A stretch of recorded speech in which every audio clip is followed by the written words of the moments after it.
yang nggak bakal Jokowi itu mengizinkan sedikit pun ruang bagi Anies itu. Kan itu artinya begitu Anies jadi presiden 2 minggu kemudian Jokowi ditangkap KPK, kan itu. Bukan karena Aniesnya tapi karena desakan politik. Menjadi ketua Bawaslu saat ini tentunya membuat Rahmat Bagja menjadi sorotan karena proses sengketa pemilu 2024 yang masih berjalan di MK. Akan tetapi dalam sebuah forum bersama Rocky Gerung, Rahmat Bagja mendapat kritikan habis-habisan Rocky Gerung. Di Metro TV pada Minggu, tanggal 18 Februari tahun 2024, ketika pembawa acara menanyakan siapa yang harus bertanggung jawab pada suhu politik kita. Lantas Rahmat Bagja mengatakan, semua bertanggung jawab, pemerintah dan DPR. Sontak saja Rocky Gerung tanggapi ucapan Ketua Bawaslu RI tersebut, semu bagaimana, gak mungkin, BEM UI harus bertanggung jawab. Tidak ada warga negara yang beroposisi, bertanggung jawab terhadap kejahatan Jokowi, masa kita bertanggung jawab, ucap Rocky. Dan membuat perdebatan Rocky dengan Rahmat Bagja semakin panjang. Karena skakmat inilah yang membuat nama Rahmat Bagja seketika viral ketika itu. Ada tadi disebut Sultan Syahrir. Sultan Syahrir itu umurnya belum 40 itu.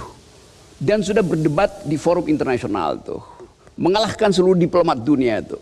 Untuk mendalilkan bahwa Indonesia itu tidak boleh ditahan oleh semacam persekongkolan barat pada waktu kemerdekaan.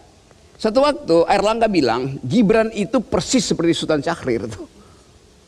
Loh, Gibran belum ngapa-ngapain, Gibran memimpin wali kota Solo, dan memimpin wali kota Solo lebih mudah daripada memimpin BEM UI, BEM UGM gitu. Karena prosesnya lebih rumit di situ kan.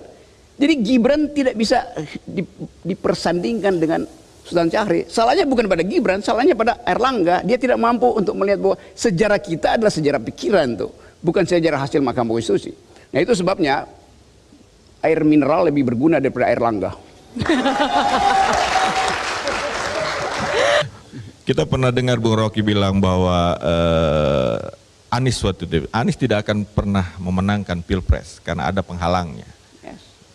Dan Bung Rocky mengatakan itu jauh sebelum Pilpres dan sekarang terbukti. Dan ternyata penghalangnya itu adalah dengan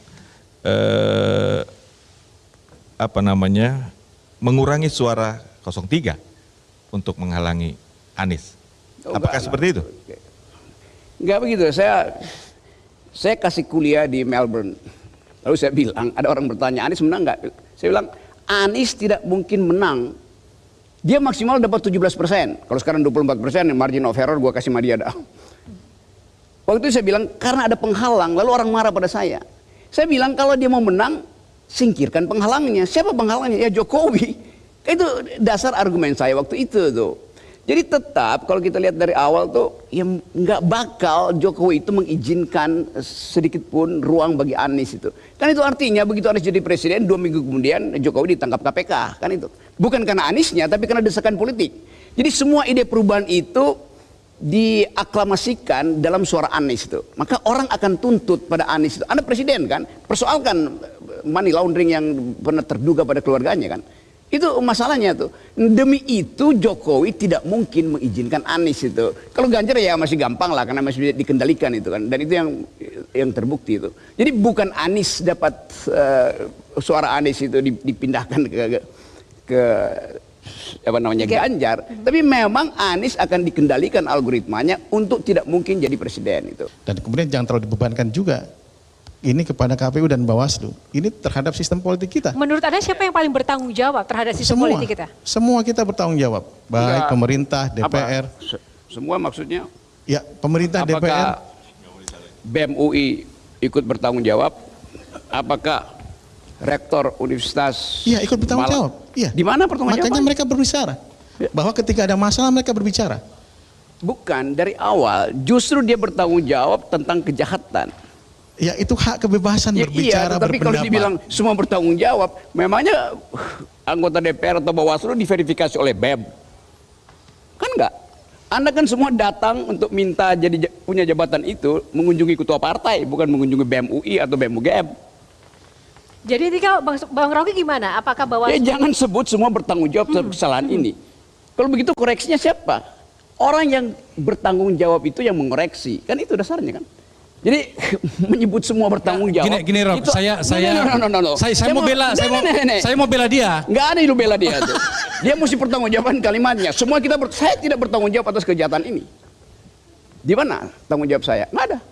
Baik, silakan kita kasih kesempatan kepada Pak Rahmat untuk Kita bertanggung jawab terhadap proses demokrasi yang ada Jangan di pakai Republik. kita, you itu. Iya, salah satu saya. Bukan salah satu, cuma Warga itu. negara, semua warga negara. Kalau bilang salah satu berarti 1, 2, 1, 2, 3. Semua warga negara. Tidak ada warga negara yang beroposisi tidak bertanggung jawab atas kejahatan Jokowi. Masa kita bertanggung jawab? Gini. Nah, kalau itu nggak jauh nggak bisa. Ya mau Enggak. Oke, Bang Rocky. Semua kita bertanggung terhadap demokrasi negara ini. Bukan semua Nggak kita, mungkin. you ngomongnya Itu normatif. semua warga negara. Kejahatan Mahkamah Konstitusi tanggung jawab Jokowi, bukan tanggung jawab warga negara. Oke, Bang Akbar. Gini. Sedikit Jadi singkat, Bang Akbar. kayak dua orang ini berkelahi pada dua koridor yang berbeda tapi sama-sama benar. Jadi Nah, ini sebenarnya salah lagi dia kan. Ada sama benar benar. maksud saya adalah Rahmat Bagi atas nama Bawaslu itu memang harus bertanggung jawab. Tetapi dari apa yang terjadi yang kita pahami, Ini bijak nih, Pancasila dia mau terangin. dia adalah bagian dari sebuah sistem di mana memang sudah rusak dari awal sampai akhir. Saya gunakan kata rusak, saya ya pernah membuat undang-undangnya, saya pernah memilih orang-orangnya. Dan hari ini saya tidak tahu lagi apa yang mereka lakukan.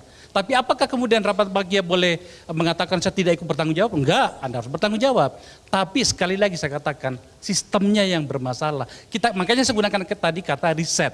Kita meriset partai politik kita. Karena sudah nggak benar ini kok. Saya sudah tidak mengenal lagi, nanti anakku ketika dia akan menjadi politisi harus mengenal ketua umum partai ini. Sudah salah dari awal. Harus berkenalan dengan nanti ponakannya Om Rahmat Bagia. Supaya diperhatikan, sudah nggak benar. Jadi intinya sekarang kita ingin mendengarkan pada malam ini Pak Rahmat Bagia seperti apa sih komitmen Bawaslu ya untuk bisa siap bertanggung jawab dengan fungsi dan tugas yang memang sudah diemban dan sudah ditetapkan di Bawaslu.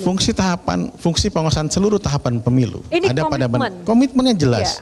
Ya. Apa yang terjadi pelanggaran kita akan tindak lanjuti. Sejauh mana kita bisa percaya bahwa Bawaslu akan benar-benar netral dan jurdil? Ya silahkan dinilai. Saya kemudian tidak bisa memuaskan semua. Kami tidak bisa memuaskan semua dari sini. Jika kemudian tiba-tiba alat buktinya kurang cukup, kemudian saksinya menghilang dan itu akan terjadi permasalahan pada saat pembuktian. Satu, itu masalah teknisnya.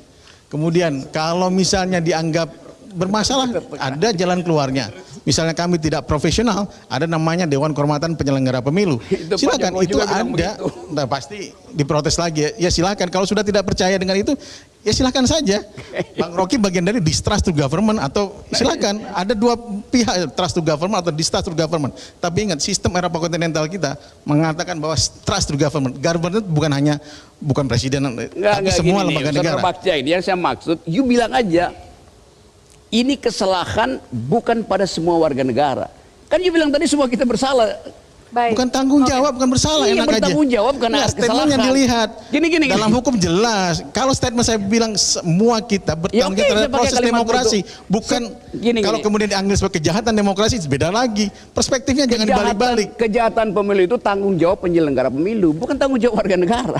Oke, baik, terima kasih. Terima kasih. Pak, boleh untuk closing statement saja Pak, apa saran dan juga mungkin masukan ada proses yang masih berjalan, namanya manual berjenjang. Nanti bilang sangat teknis, tapi ini harus dijelaskan kepada masyarakat. Kita harus pelototin dalam namanya manual berjenjang. Ini akan dipakai nanti oleh Mbak Oki dan kawan-kawan. Nah, kalau ada sistem yang rusak, kalau misalnya ada pembacaan yang bermasalah, dilaporkan, ada perbaikan nanti. Itulah sistem itu berkembang selalu.